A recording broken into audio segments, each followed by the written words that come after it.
महा cartoon TV.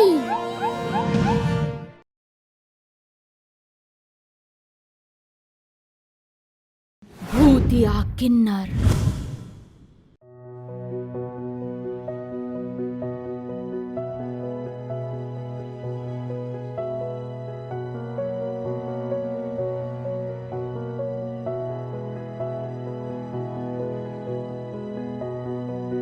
साहिल देहरादून से अपने बिजनेस का काम पूरा करके वापस अमृतसर अपनी माँ के पास लौट रहा था।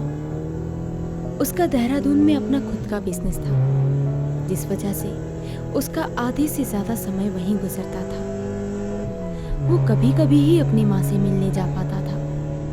आधे रास्ते ही पहुंचे साहिल को उसके दोस्त राजेश का फोन आया। हाँ राजेश, बोल। साहिल भाई कांड हो गया। तू इतना घबराया हुआ क्यों है? शांत होकर बता, क्या हुआ? भाई हम सब मुसीबत में पड़ गए। अरे बोल, क्या हुआ?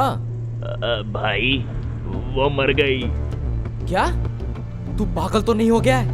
भाई लाश मेरे सामने है, हम सब तो यहीं थे, पर पता नहीं ये सब कैसे हो गया। अबे सालो, एक काम बोला था करने को, वो भी नहीं हुआ तुमसे। क्या करे भाई, अब तू ही हमें बचा सकता है। तू फोन रख, मैं कुछ सोचता हूँ। पूरा फंस गया। राजेश के फोन के बाद साहिल ने साइड में अपनी गाड़ी रोकी और अपना सर पकड़कर किसी सोच में पड़ गया। वो काफी देर तक फोन की स्क्रीन को स्क्रॉल करता रहा और कुछ सोचते हुए साइड में अपना फोन रखकर गाड़ी को रिवर्स गियर में डाला। माँ को फोन करके बता देता हूँ कि वापस देहरादून जा रहा हूँ, अर्जेंट काम है। बात अब साफ थी, साहिल और उसके दोस्त किसी मुसीबत में फंस चुके थे। मगर वो बात थी क्या? साहिल ने बहुत ही स्पीड से गाड़ी चलाना शुरू किया। खामखा के ही पंगे हो गए, ना वो मिलती ना ये सारा कांड होता। जंगल की सहमी खामोशी के बीच बस गाड़ी की तेज आवाज सुनाई दे रही थी। साहिल के माथे से पसीने आने शुरू हो गए। उसका चेहरा लाल और उसकी हवाइयां उड़ी हुई थी कि तभी तेज गाड़ी से कुछ टकराया और साहिल की कार डिसबैलेंस हो गई। अफरा तफरी में साहिल ने अपनी गाड़ी में ब्रेक लगाया और गाड़ी जैसे तैसे दूर जाकर रुकी।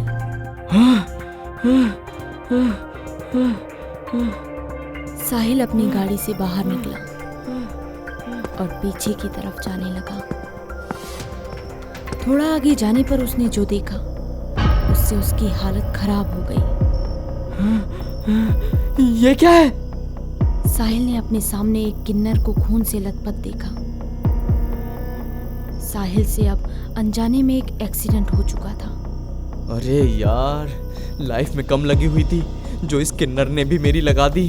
अब क्या करूं? मेरा देहरादून जाना भी ज़रूरी है। इसको हॉस्पिटल ले जाने में मैं अपना समय बर्बाद नहीं कर सकता। हाँ। साहिल उस किन्नर को उसी बुरी हालत में छोड़कर वहां से चला गया। गाड़ी में बैठते ही साहिल के फोन पर एक टेक्स्ट आया, जिसे साहिल देखने लगा। मगर टेक्स्ट को देखते ही साहिल के चेहरे की हवाइयां उड़ गई। साहिल को किसी ने अननोन नंबर से एक इमेज भेजी थी, जिसमें उसके 4 दोस्तों की डेड बॉडीज पड़ी थी और उन्हीं में से एक राजेश भी था। हाँ? ये क्या है? ये किसने किया? हाँ? साहिल घबराकर राजेश को फोन मिलाने लगा कि तभी किसी ने फोन उठाया। हेलो मेरे राजा। आवाज सुनकर साहिल डर से कांपने लगा। कौन? हाँ साहिल, बोलो। ये मेरे दोस्त राजेश का फोन है, मुझे उससे बात करनी है। ओहो मोरे राजा, राजेश तो मर गया मुआ। साहिल को कुछ भी समझ नहीं आ रहा था और डरकर उसने फोन काट दिया। अरे यार, ये क्या हो रहा है? मेरे सारे दोस्तों की मौत हो गई और शोभा ने भी खुदकुशी कर ली। मुझे कुछ समझ नहीं आ रहा है यार। शोभा साहिल की गर्लफ्रेंड थी, जो कि सिर्फ शोभा को ही लगता था, मगर साहिल उसे कुछ और ही बनाना चाहता था। शोभा बेहद ही खूबसूरत लड़की थी, जो बहुत ही कम उम्र में विधवा हो गई थी। साहिल ने शोभा से शादी करने का वादा किया और उसके साथ शारीरिक संबंध बनाए, जिस वजह से शोभा प्रेग्नेंट हो गई। अब ये बात पता चलते ही साहिल को अपनी पोल खुलने का डर सताने लगा और उसने शोभा को जबरदस्ती किडनैप कर उसका अबॉर्शन करवा दिया। मगर साहिल यही नहीं रुका। उसके और उसके दोस्तों ने उसका बलात्कार करना शुरू कर दिया। वो शोभा को महज अपने मनोरंजन का सामान समझने लगे, जिससे परेशान होकर एक दिन शोभा ने आत्महत्या करना ही सही समझा और अपने आप को मौत के घाट उतार दिया। इसी बात का पता चलने पर अब साहिल देहरादून जाकर अपने किए हुए कांड को दबाना चाहता था। एक काम करता हूँ, राजेश को फिर से कॉल करता हूँ, क्या पता कोई मुझसे मजाक कर रहा हो। साहिल ने फिर से राजेश को फोन मिलाया, पर इस बार फोन की आवाज उसकी कार में से ही आ रही थी कि तभी उसे पीछे किसी के होने का एहसास हुआ। जैसे ही साहिल मुड़ा, पीछे वही किन्नर राजेश का फोन लिए बैठा था, जिसके बाद उसने फोन उठाया और कहा, हेलो साहिल बाबू। साहिल अब खौफ से भर चुका था। उसने हड़बड़ाते हुए अपनी गाड़ी का दरवाजा खोला और बाहर की तरफ भागने लगा।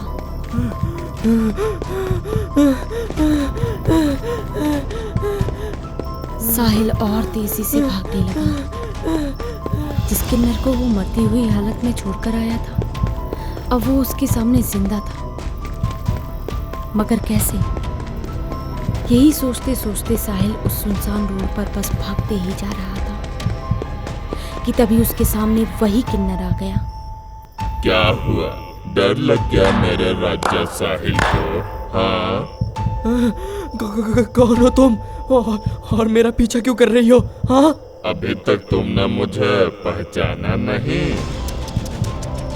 ओहो बाबू साहिल, अपनी शोभा को तुमने नहीं पहचाना? शोभा?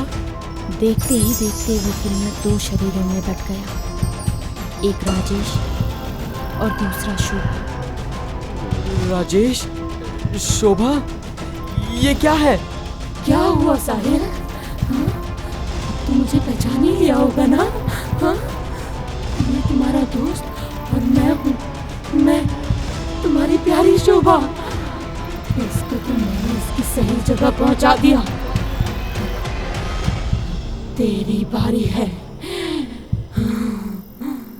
नहीं नहीं नहीं, शोभा मुझे माफ कर दो। मैं तुम्हारा दोषी हूँ। मुझसे बहुत बड़ी गलती हो गई। जो तुम बोलोगी वो मैं करूँगा, पर प्लीज मुझे जाने दो। प्लीज मुझे छोड़ दो, प्लीज। मैं तुझे जाने दूँ?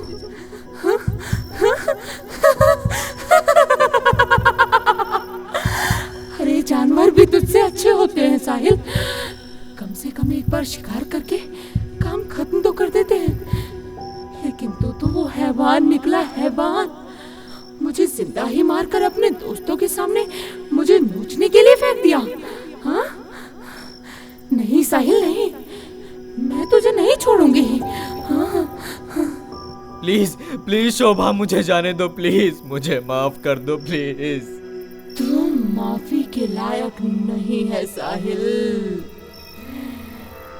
तुझे तो मैं आज यही मारूंगी।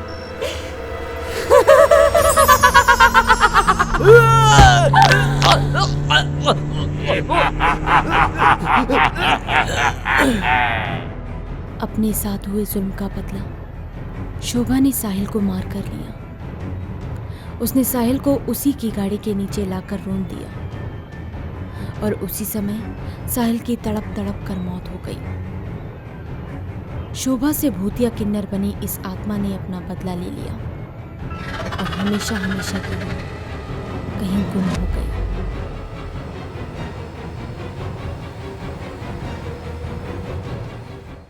अगर आपको हमारे वीडियोस पसंद आ रहे हों तो इन्हें लाइक करें, चैनल सब्सक्राइब करें और हमारे कार्टून शो सबसे पहले देखने के लिए बेल आइकन दबाना ना भूलें।